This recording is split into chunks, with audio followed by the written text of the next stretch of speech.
तेरी मेरी कहानियाँ से सभी अपडेट पाने के लिए बेल आइकन दबाएं। आज की कहानी है चालबाज जेठानी को अच्छा सबक मिला। अरे अरे बेटा, यह क्या कर रही हो? अभी तो तुम्हारे हाथों की मेहंदी भी नहीं छूटी है और तुम अभी से इतना काम करने लगी। नहीं नहीं, छोड़ो यह सब और जाकर तैयार हो जाओ। अभी कुछ औरतें तुम्हें मुंह दिखाई के लिए आने वाली हैं। रमा जी ने अपनी नई नवेली बहू संध्या से कहा। संध्या मुस्कुराते हुए अपने कमरे में तैयार होने चली गई और रमा जी अपनी आने वाली सहेलियों की खातिरदारी की तैयारियों में लग गई। अभी संध्या की शादी को कुछ ही दिन हुए हैं। संध्या बहुत ही मेहनती और संस्कारी लड़की है। उसे अपने परिवार से यही शिक्षा मिली है कि ससुराल को भी अपना घर समझना।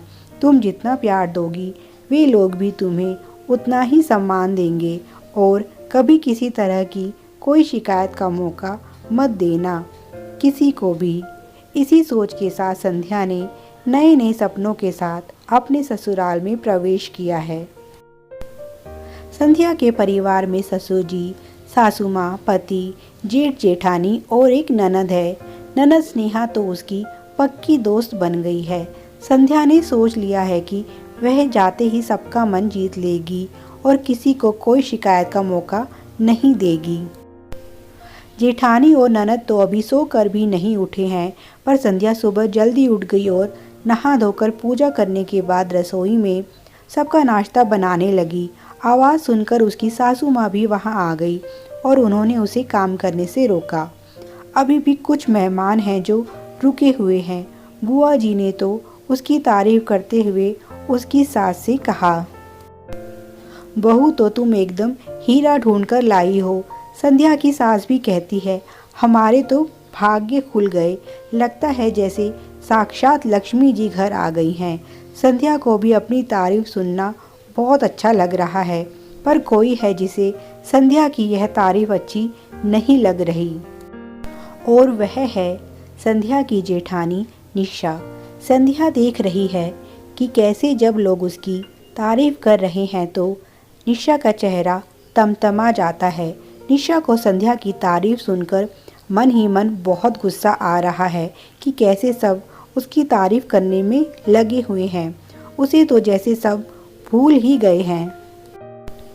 असल में निशा अपने देवर की शादी अपनी चचेरी बहन मिताली से करवाना चाहती थी, पर निशा के रंग ढंग देखने के बाद रमा जी ने यह प्रस्ताव अस्वीकार कर दिया। निशा को यह बात बहुत बुरी लगी, इसीलिए वह संध्या से मन ही मन जलने लगी और उसे अपनी दुश्मन मानने लगी। जब से संध्या इस घर में आई है तब से उसके रूप और गुणों की चर्चा सुन सुनकर निशा का दिमाग खराब हो गया है। वह हमेशा इसी उधेड़-बुन में रहती है कि किस तरह से संध्या को सबकी नज़रों में गिराऊं। घर के सभी लोग जिस तरह से संध्या पर प्यार लुटा रहे हैं, निशा के लिए यह सब देखना असहनीय है। आखिरकार उसे एक दिन बहुत अच्छा मौका मिल गया।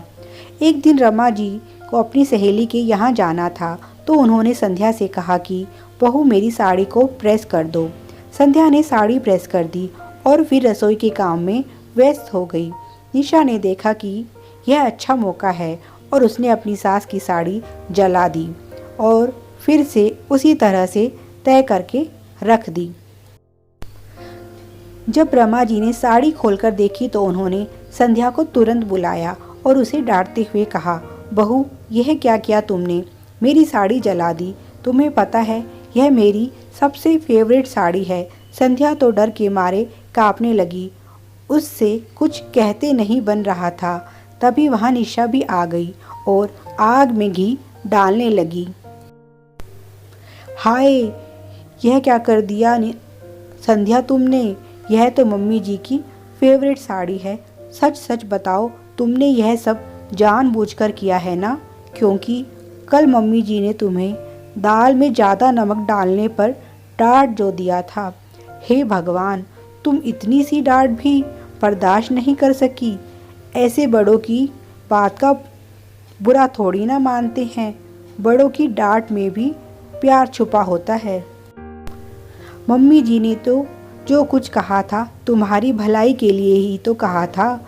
इसका मतलब यह तो नहीं कि तुम जानबूझकर उनकी साड़ी ही जला दो।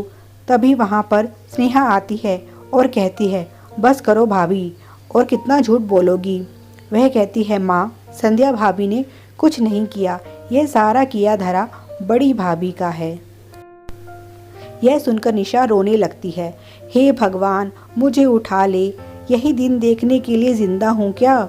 यहाँ तो छोटे बड़े की कोई शर्म ही नहीं है। निशा का रोना धोना सुनकर घर के मर्द भी वहाँ आ जाते हैं। सारा परिवार इकट्ठा हो जाता है और निशा रो रो कर हंगामा करने लगती है। संध्या ने माँ जी की साड़ी जला दी और देखो, यह स्नेहा मुझ पर इल्ज़ाम लगा रही है। करे कोई भरे कोई। शोर शराबा सुनकर संध्या के ससुर जी कहते हैं, सब चुप हो जाओ। वे रमा जी से कहते हैं, क्या हो गया? अगर तुम्हारी साड़ी जल गई तो इसमें इतना हंगामा करने की क्या ज़रूरत है? नई ले आना। और स्नेहा, चलो अपनी भाभी से माफ़ी मांगो। तुम्हें इतना भी नहीं पता कि बड़ी भाभी माँ के समान होती है। स्नेहा कहती है, ठीक है पिताजी, पर पहले तो निशा भाभी को संध्या भाभी से माफ़ी मांगनी पड़ेगी, क्योंकि कल रात भी दाल में नमक बड़ी भाभी ने ही मिलाया था, जिससे संध्या भाभी को डांट पड़े। और आज माँ की साड़ी भी निशा भाभी ने जानबूझकर जलाई है और इल्ज़ाम बेचारी संध्या भाभी पर लगा रही हैं। यह देखे सबूत। और इतना कहकर स्नेहा अपने मोबाइल में एक वीडियो चला देती है। वीडियो में साफ साफ दिखाई दे रहा है कि कैसे निशा ने रमा जी की साड़ी जलाई।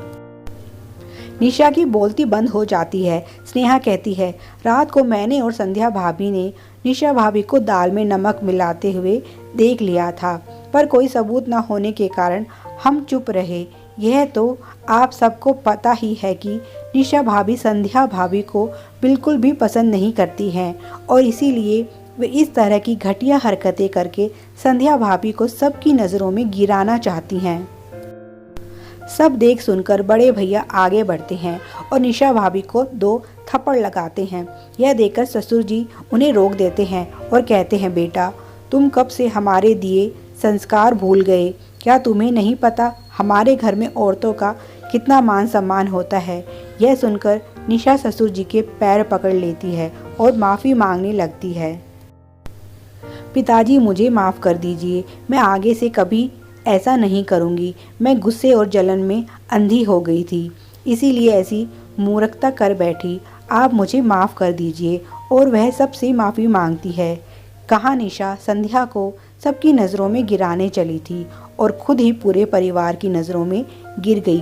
किसी ने सही कहा है, दूसरों के लिए गड्ढा खोदने वाले खुद ही उसमें गिर जाते हैं।